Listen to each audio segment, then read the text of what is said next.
नमस्कार साथियों। सिनेमा, तीन अक्षरों का यह जादुई नाम बरसों हम भारतीयों को लुभाता, गुदगुदाता और भरमाता आया है। पिछले 100 सालों में हमारे यहाँ नौटंकी, कठपुतली, कवि सम्मेलन, महफिल कव्वाली, सर्कस जैसे मनोरंजन के कई साधन आए। कुछ समय इन्होंने लोगों के मन को छुआ भी, लेकिन वक्त की रेत पर निशान छोड़ने के बाद अंततः ये दृश्य पटल से ओझल हो गए। लेकिन सिनेमा का जादू आज भी बरकरार है। बदलते समय के साथ इसका अंदाज बयां भी बदला है, मगर इसके प्रति आकर्षण आज भी जस का तस बना हुआ है। आज भी नई पीढ़ी शुक्रवार का बेसब्री से इंतजार करती है। यदि हम देखें तो राजा हरिश्चंद्र से लेकर के RRR तक के इस सफर को हम इस चैनल के माध्यम से और भी नजदीक से जानेंगे। कृपया इस चैनल को अभी सब्सक्राइब करें तथा बेल आइकन को भी ऑल पर क्लिक करें, ताकि हम सभी एक दूसरे से हमेशा जुड़े रहें।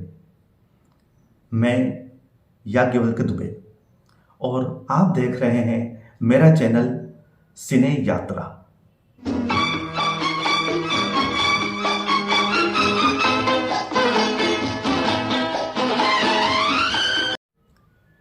तीन अप्रैल 1870 इस दिन नासिक जिले के त्र्यंबकेश्वर नामक स्थान पर एक परंपरावादी पुजारी परिवार में जन्म हुआ था धनराज गोविंद फाल्के का। उन्हें बचपन से ही अनेक कला शिल्प विधाओं का शौक था।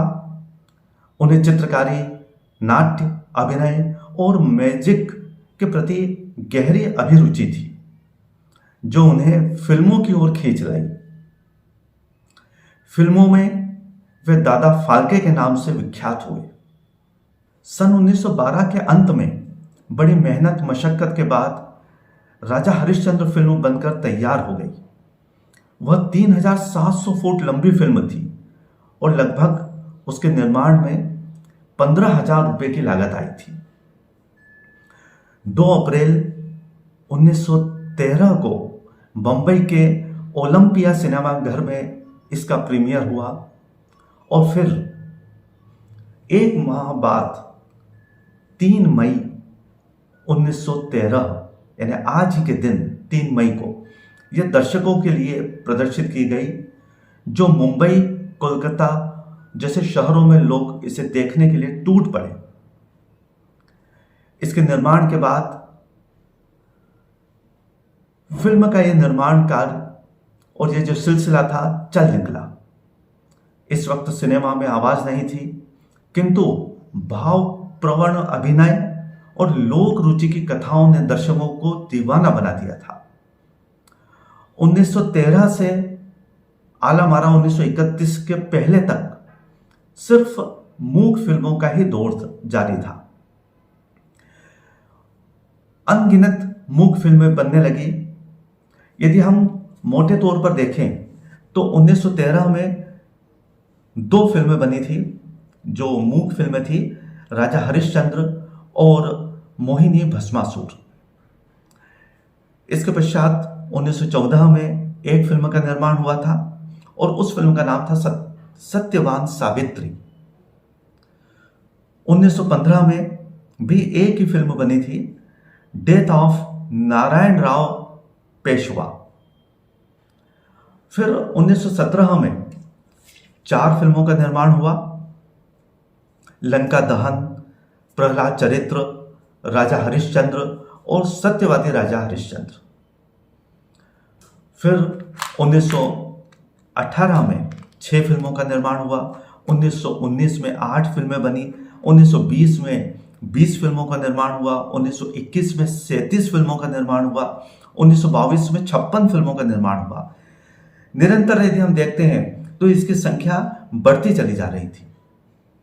1923 में 43 फिल्मों का 43 फिल्मों का निर्माण हुआ। 1924 में 71 फिल्मों का निर्माण हुआ। 1925 में 79 फिल्मों का निर्माण हुआ। 1926 में 86 फिल्मों का 86 फिल्मों का निर्माण हुआ। 1927 में 90 फिल्मों का निर्माण हुआ। 1928 में 109 फिल्में बनी। 1929 में 130 फिल्मों का निर्माण हुआ। 1930 में 169 फिल्मों का निर्माण हुआ। 1931 में 201 फिल्में बनी। उसी वर्ष 1931 में ही आलम आरा फिल्म बनी थी, जिससे कि सवाक फिल्मों का दौर शुरू हुआ था। उसके बाद 1932 में 87 फिल्में बनी जो मूक थी। 1933 में भी 39 फिल्में बनी जो मूक थी, और 1934 में 6 फिल्में बनी। अधिकतर फिल्में जो ये मूक फिल्में थी वो हमारी लोक कथाओं पर ही आधारित थी, या हमारी जो धार्मिक ग्रंथ है उनको आधार बना करके बनाई थी। यदि हम मोटे तौर पर देखें कुछ फिल्मों के नाम, तो 1917 में लंका दहन, प्रहलाद चरित्र, या 1920 में दक्ष योग, द्रौपदी वस्त्रहरण, कृष्ण सुदामा, कंसवध। यदि हम 1922 में देखें तो अहि रावण महि रावण वध, विश्व वृक्ष, यदुनाथ, कालिदास, कर्ण, इस प्रकार के जो कथा वस्तुएं थी जो कि हमारे धर्म से जुड़ी हुई थी, उनके माध्यम से उन कथाओं को लेकर के फिल्मों का निर्माण हुआ। क्योंकि ये कथाएं जानी पहचानी थी, सब लोग इन्हें अच्छी तरीके से जानते थे, इस कारण से मूक होने के बावजूद भी इन फिल्मों को लोगों ने पसंद किया। लेकिन जैसे ही सवाक फिल्मों का दौर आया तो अपने आप ही ये मूक फिल्में पीछे हटती चली गई, और फिर उनका दौर समाप्त हो गया। तो आज हमने सन 1913 से 1931 तक के समय के बारे में जाना है कि उसमें किस प्रकार की फिल्मों का निर्माण हुआ। मुझे आशा है कि आप लोगों को ये चैनल मेरा पसंद आया होगा। इसे आप लाइक, शेयर और सब्सक्राइब कीजिए। धन्यवाद। आप लोगों का दिन शुभ हो।